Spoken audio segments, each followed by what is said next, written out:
Hello everyone. Today, Aryan is going to introduce you to the Ensemble movie recommendation system.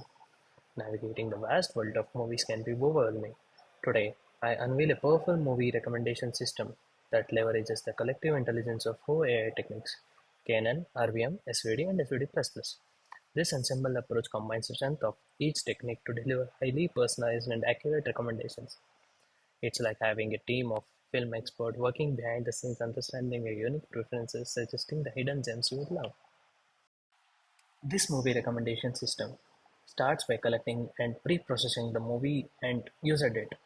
It then extracts the relevant features for four models: collaborative filtering, content-based filtering, popularity-based recommendations, and genre-based recommendations. Each model is trained independently and predicts user preferences for unseen movies.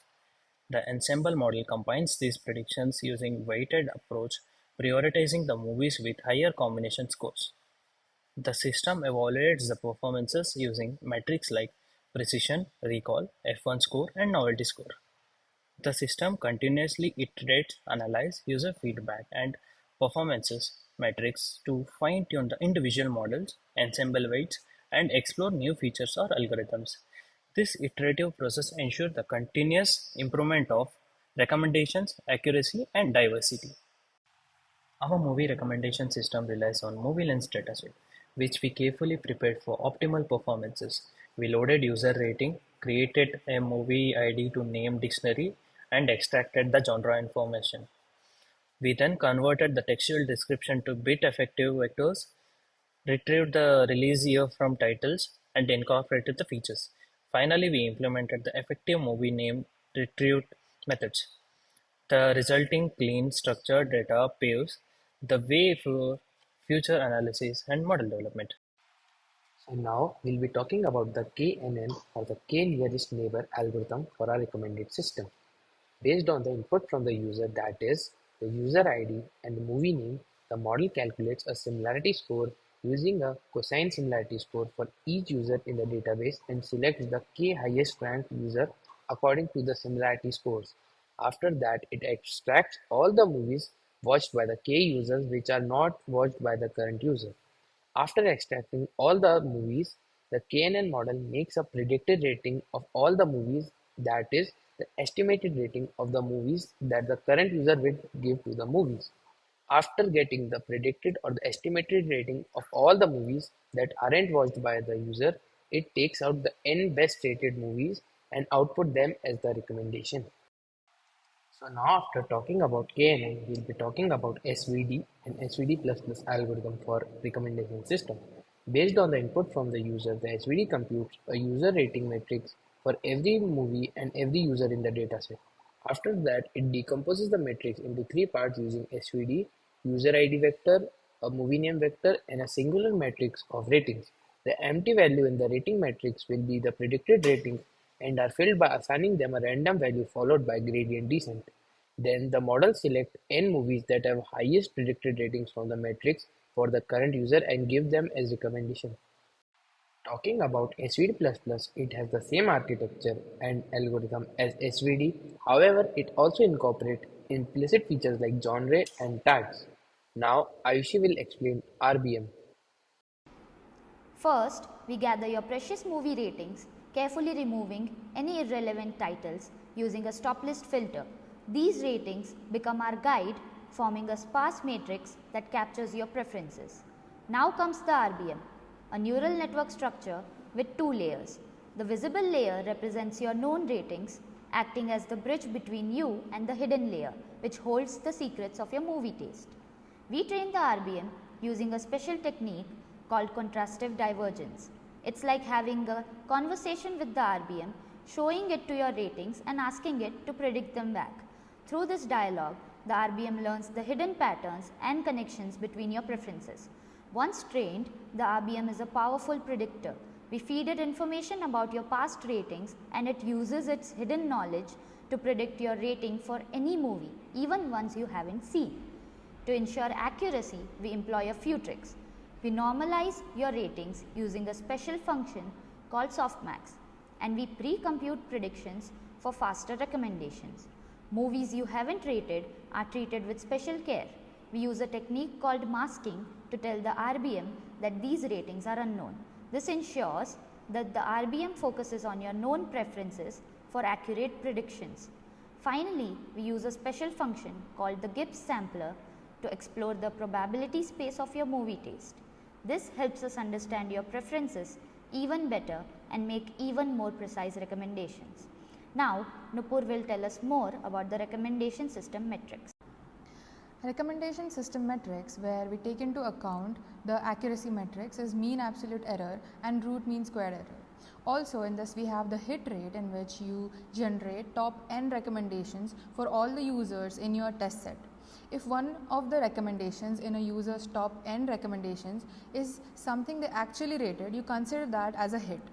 You managed to show the user something that they found interesting enough to watch on their own already, so we'll consider that a success. Just add up all the hit rates in the top n recommendations for every user in your test set, divide by the number of users, and that is your hit rate. A variation on hit rate is average reciprocal hit rate. This metric is just like hit rate, but it accounts for where in the top n list your hits appear. The only difference is that instead of summing up the number of hits, we sum up the reciprocal rank of each hit. Next is cumulative hit rate.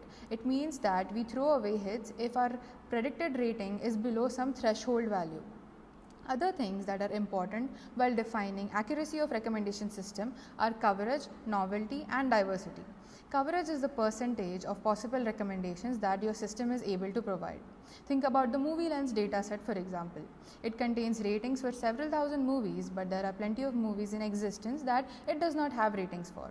If you were using the data to generate recommendations on, say, IMDb, then the coverage of this recommender system would be low, because IMDb has millions of movies, not just thousands. If you enforce a higher quality threshold on the recommendations you make, then you might improve your accuracy at the loss of coverage. Another metric is called diversity. You can think of this as a measure of how broad variety of items your recommender system is putting in front of people. Furthermore, novelty is a measure of how popular the items are that you are recommending. The familiar items establish trust with the user, and the new ones allow the user to discover entirely new things that they might love. The hybrid recommender system combines multiple individual recommender algorithms using weighted averaging to generate a final prediction, and Sharan will elaborate more about this. The hybrid recommender takes in the list of algorithms that derive from the algo-based class of scikit surprise and an associated list of weights to be assigned to each one when producing final rating estimates. The fit function iterates through each algorithm in the list, training each one on the given dataset by calling their fit function in turn. The estimate function iterates through each algorithm, calling estimate on each one and combining the results estimated in a weighted average, which makes up the final rating estimate that we return. Here we're comparing RBM algorithm, content KNN algorithm, SVD, SVD++, and the hybrid. We've chosen the weights based on how well each algorithm performs on the dataset. The algorithm takes in the user ID as input, for which it retrieves the ratings and movie history on which the algorithm runs to create the set of recommendations that a given user would enjoy. RBM has a rather poor score, a 1.189, as it underestimates everything pretty consistently. It has its strengths when given enough training data, but it really struggles in low data situations such as Movie Lens. Content-based recommendation systems don't care about how much behavior data you have, but they have their limits. We would like to take individual behavior into account as well whenever possible. Our hybrid approach gives us the best of both worlds with an accuracy measure that's in between the two. Finally, each algorithm's recommendation is shown along with the estimated user rating as shown. The first one being random recommendation, the second one being content KNN, the third one SVD, SVD++, and finally our hybrid algorithms recommendation. You can find the GitHub repository of Ensemble recommendation system on this link. We would like to conclude the presentation with a vote of thanks. We deem it a pleasure to acknowledge our sense of gratitude to our project guide, Dr. Animesh Chaturvedi, under whom we have carried out the project work. We shall remain grateful to him for providing us a strong academic atmosphere and value suggestions that encouraged us to do the project work and learn new technologies.